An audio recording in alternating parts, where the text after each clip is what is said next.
Halo sobat pencinta Donghua, kali ini kita akan melanjutkan cerita Battle Through the Heavens Benua Kaisar. Cerita dan video ini diambil dari channel Mebarta. Tanpa banyak basa-basi, mari kita simak alur ceritanya. Melanjutkan dari cerita sebelumnya. Sebenarnya saya memasuki hutan ilusi sebelumnya karena alasan pendanaan. Setelah kami keluar dari hutan ilusi, kami dapat keuntungan besar dari saudara Xiaoyan. Agen intelijen kami terus ada dan berkembang karena bantuan saudara Xiong. Dan tidak salah untuk mengatakan bahwa Anda adalah pemegang saham utama kami. Ucap Jing Wuchen. Biarkan orang luar berpikir bahwa Anda adalah agen intelijen yang bukan beli kekuatan apapun. Ini akan membantu Anda berkembang lebih baik. Xiaofu tidak ikut campur dalam operasi intelijen Anda. Tetapi intelijen Anda harus mengumpulkan informasi yang dibutuhkan Xiaofu. Berbicara masalah dana, Anda tidak perlu khawatir. Xiaofu Mansion akan memberi sesuai kebutuhan intelijen Anda. Ucap Zenny kepada Jing Wuchen. Baik, saya setuju dengan pendapat Nona Zenny. Ucap Jing Wuchen. Xiaoyan dan Jing Wuchen mendiskusikan bagaimana intelijen diserahkan. Setiap agen intelijen selalu dikendalikan oleh pemimpin. Saya tidak pandai dalam hal itu. Ucap Zenny. Saya sangat sibuk dengan kultivasi. Saya khawatir akan menjadi berantakan jika saya mengurus intelijen. Ucap Xiaoyan tersenyum pahit. Melihat masalah ini, Li Xiaolong berkata, peningkatan kekuatan Xiaoyan adalah prioritas utama. Jika Xiaoyan mengatur intelijen, saya khawatir itu akan menunda peningkatan Xiaoyan. Saya percaya Nona Zenny adalah kandidat yang terbaik. Ucap Li Xiaolong. Saya setuju dengan Li Xiaolong. Selain Zenny, siapa lagi yang mampu mengambil peran ini? Ucap Xiaoyan memandang Zenny dengan penuh harapan. Melihat tatapan Xiaoyan, Zenny tidak bisa berbuat apa-apa selain menganggukkan kepalanya. Dia berkata, baiklah, saya akan mengatur semua urusan intelijen. Ucap Zenny. Setelah itu Xiaoyan berkata kepada Jing Wuchen, jika Anda membutuhkan sesuatu di masa depan, Anda bisa menghubungi Zenny. Ucap Xiaoyan. Sebenarnya saya membutuhkan setidaknya 10 pasukan Daudi bintang 5. Ucap Jing Wuchen. Mendengar kata-kata Jing Wuchen, Xiaoyan menginstruksikan kepada Li Xiaolong. Xiaolong, cepat pilih 10 Daudi bintang 5 yang stabil dan cerdas. Ucap Xiaoyan. Hati Jing Wuchen seperti tersambar petir. Kata-kata yang diucapkan Xiaoyan begitu ringan. Bukankah itu berarti bahwa Xiaofu memiliki banyak Daudi bintang 5? Gumam Jing Wuchen. Jangan berpikir bahwa Anda tahu segalanya tentang Xiaofu. Perkembangan Xiaofu lebih cepat dari yang Anda pikirkan.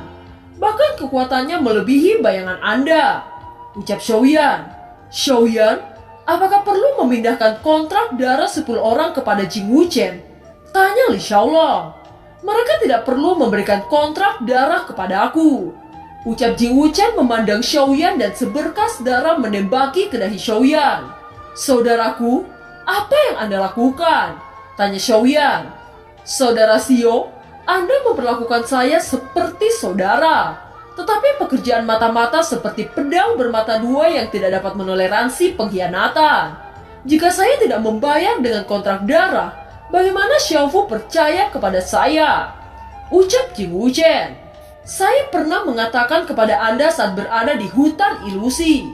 Saya tidak butuh kontrak darah Anda.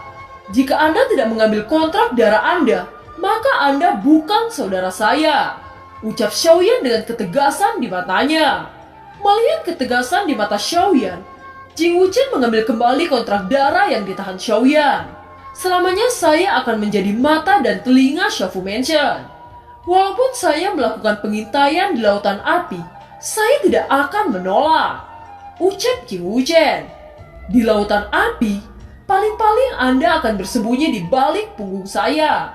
Ucap Longyan dengan acuh tak acuh. Sebelum Jing Wuchen membalasnya, Longyan sudah menghilang di pagoda emas. Saudara Wuchen, orang yang Anda butuhkan sudah ada di sini. Lihat apakah Anda puas. Ucap Li Xiaolong. Melihat 10 Daudi bintang 5, Jing Wuchen mengangguk dengan sangat puas. Setelah beberapa saat, Jing Wuchen pamit kepada Xiaoyan.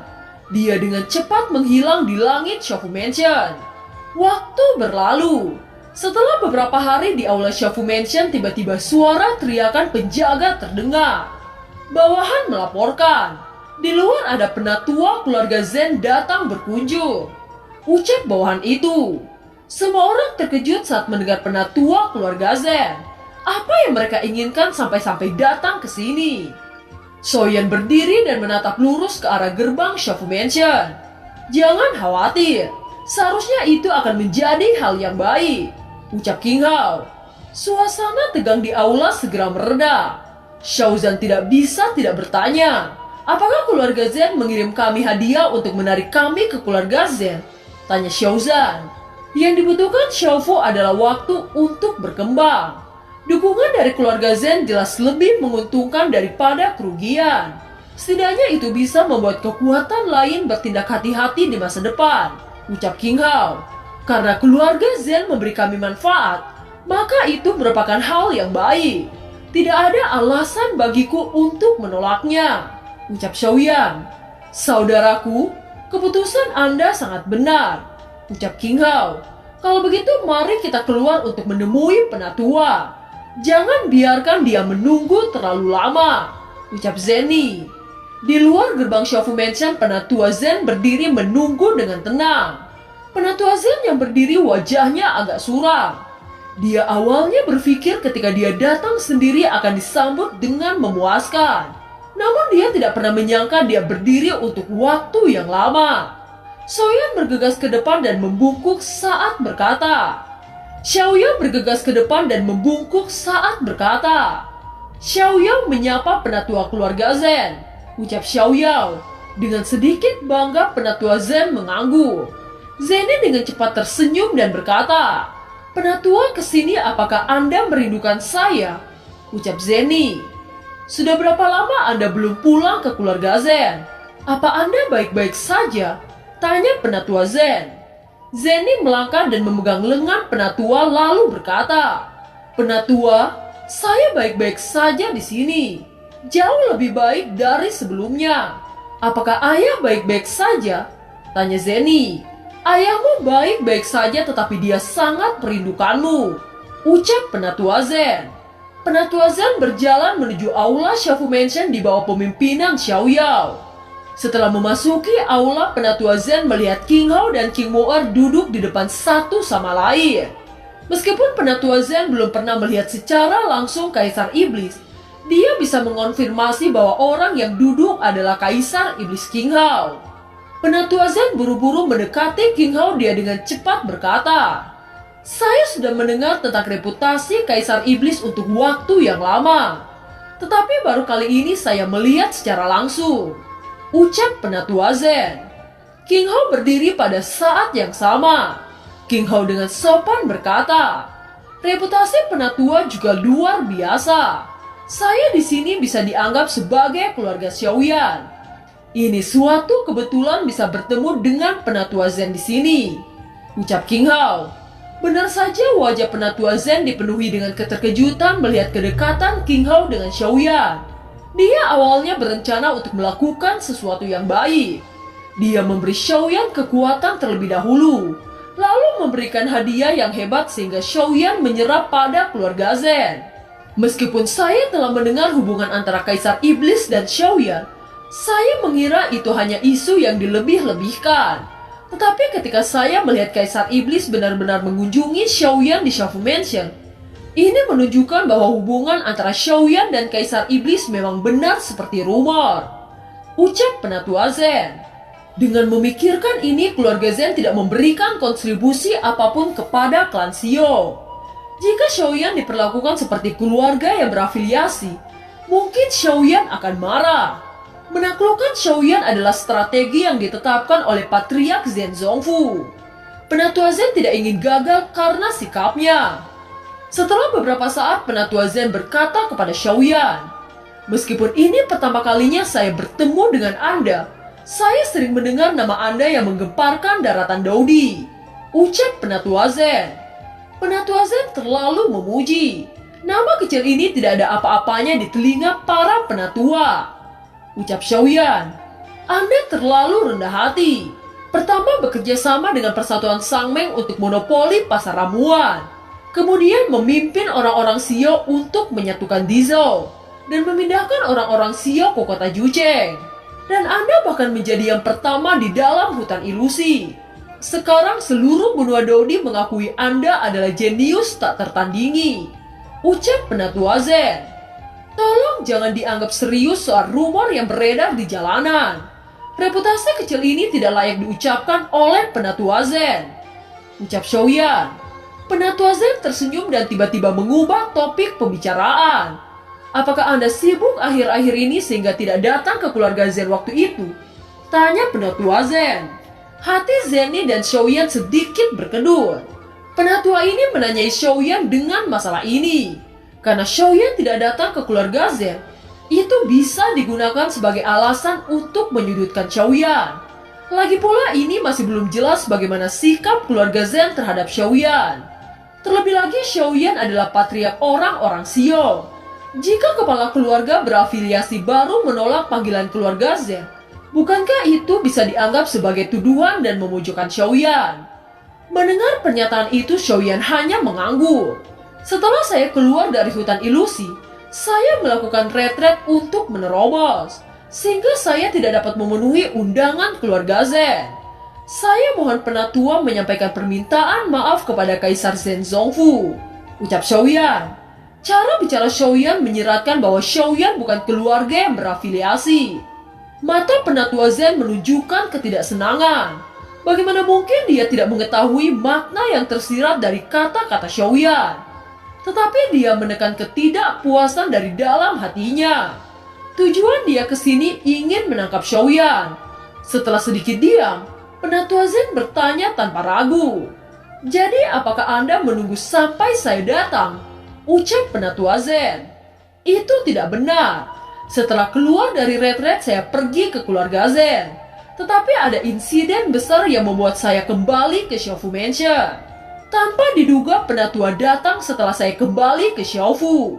Tetapi berkat saudaraku Kaisar Iblis King Hao, insiden itu teratasi. Ucap Xiaoyan. Untuk membuat penatua Zen tidak lagi bertanya, Xiaoyan mengaitkan Kaisar Iblis dalam insiden ini. King Hao mengerti pikiran Xiaoyan dan dia dengan cepat berkata, masalah Anda adalah masalahku.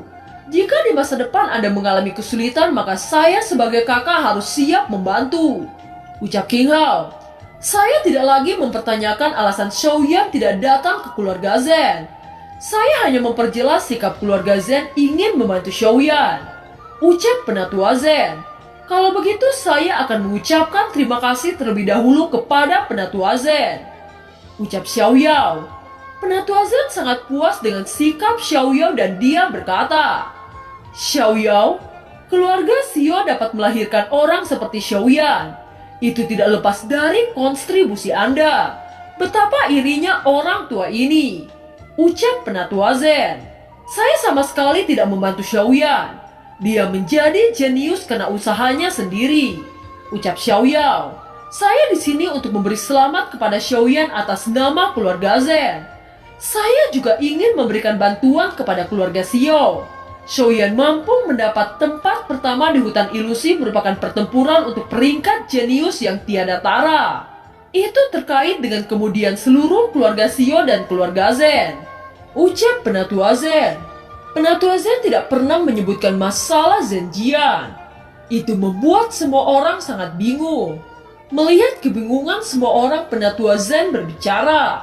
Siapapun yang memberikan kontribusi luar biasa kepada keluarga Zen, maka keluarga Zen pasti akan memberikan kemurahan hati yang sangat besar. Ucap Penatua Zen. Setelah itu dia menoleh ke Xiaoyan saat berkata lagi, tetapi sayangnya Zenjian telah memberi Anda banyak masalah. Ucap Penatua Zen.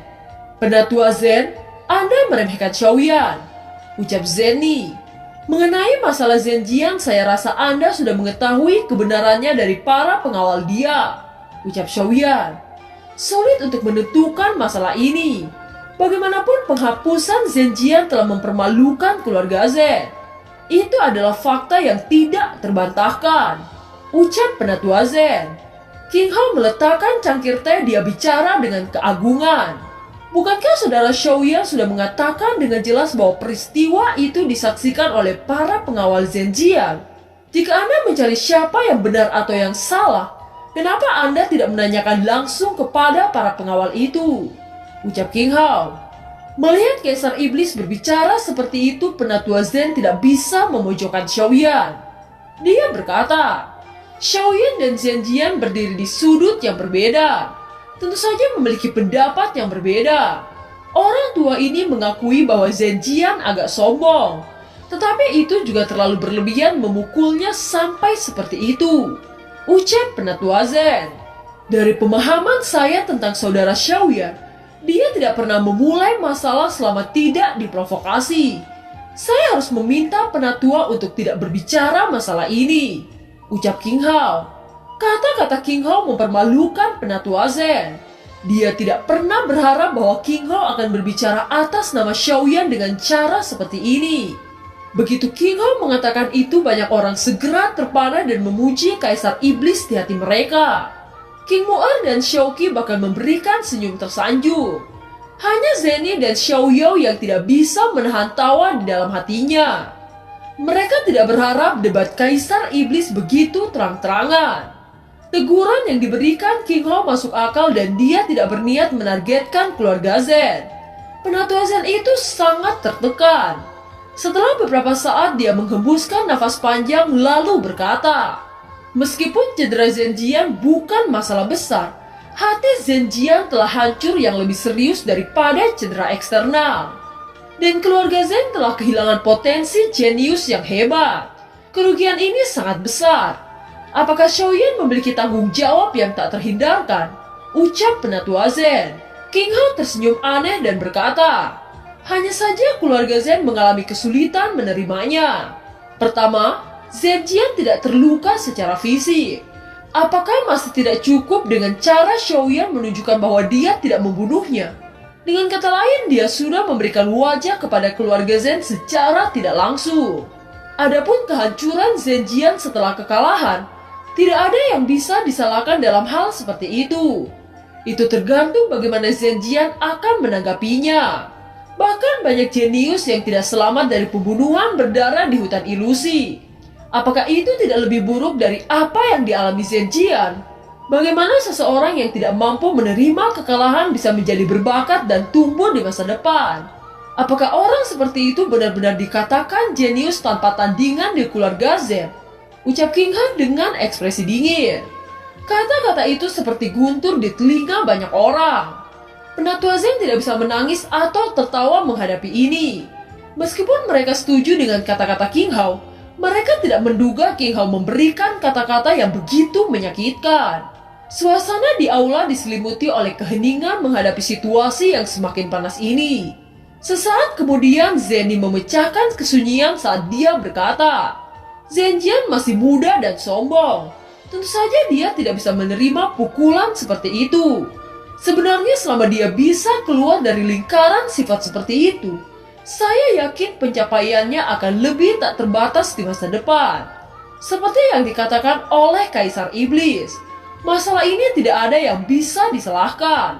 Jika Kaisar Iblis dan Penatua Zen terus berdebat karena Zenjian, itu tidak hanya akan mempengaruhi hubungan antara keluarga Iblis Darah dan keluarga Zen.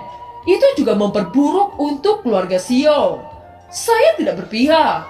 Sekarang apakah Penatua datang di sini hanya untuk memberikan Xiaoyan kesalahan? Tanya Zeni. Gadis, kamu jangan salah paham, ucap Penatua Zen. Penatua, saya tahu bahwa Anda telah melakukan banyak upaya dalam pertumbuhan Zenjian. Dan Anda pasti merasa tidak nyaman jika hal-hal ini terjadi. Tetapi bagaimanapun ini sudah terjadi. Jadi apa gunanya berdebat tentang yang benar dan yang salah? Ini adalah kesempatan bagi Zenjian. Jika dia dapat mengatasi lubang lingkaran, dia akan dapat dilahirkan kembali. Masa depannya akan memiliki potensi yang tidak terbatas. Tetapi jika dia tidak melewati ambang ini, bahkan jika kita menyesalinya, tidak akan ada gunanya. Itu hanya menimbulkan perselisihan satu sama lain yang tidak perlu. Penatua, apakah aku benar? Ucap Zenny. Dan film pun berakhir. Terima kasih telah menyimak dari awal sampai akhir ya. Sampai jumpa.